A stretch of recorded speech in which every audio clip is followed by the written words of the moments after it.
Hey everybody, thank you for allowing me the opportunity to pay tribute to my unsung hero, and that would be my grandma.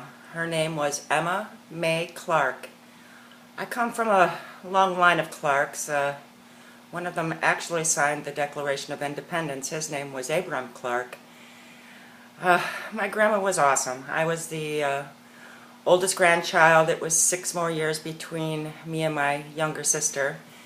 And I was somewhat of a favorite of hers, although I would never say that to my sister and brother, although they'll probably hear it now. But Grandma did something very special for me.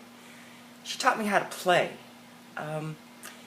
She had all kinds of little toys. You have to understand that my grandma grew up on a farm in a household of farmers, one of 8 children.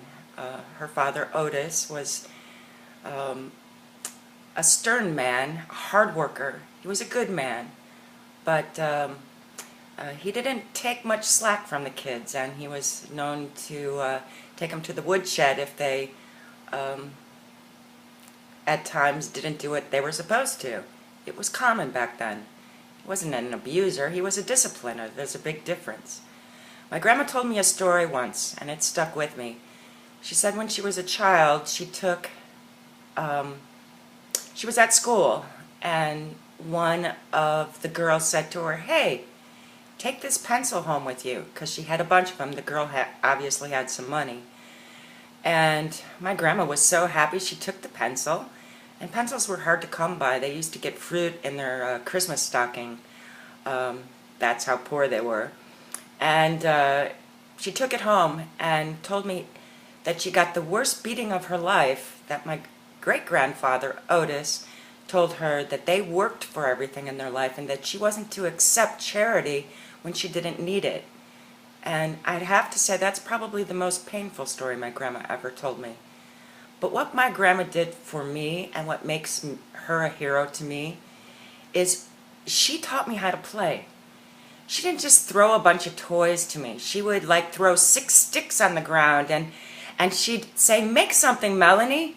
Or she'd throw me 18 magazines and a pair of scissors on the floor, and she'd say, "Here, Melanie, cut it out, and let's make a scrapbook." But the best thing she did is she got down on the floor and she actually played with me. She didn't tell me how to play, she showed me how to play. And for that, I'm eternally grateful, because everything that my grandma has taught me about playing makes me a happier person, a more joyful person, and it makes me want to teach others how to play too, because it's the greatest gift she gave me. And I thank you, Grandma, for being my unsung hero until today when I sang your name. Thank you, Emma.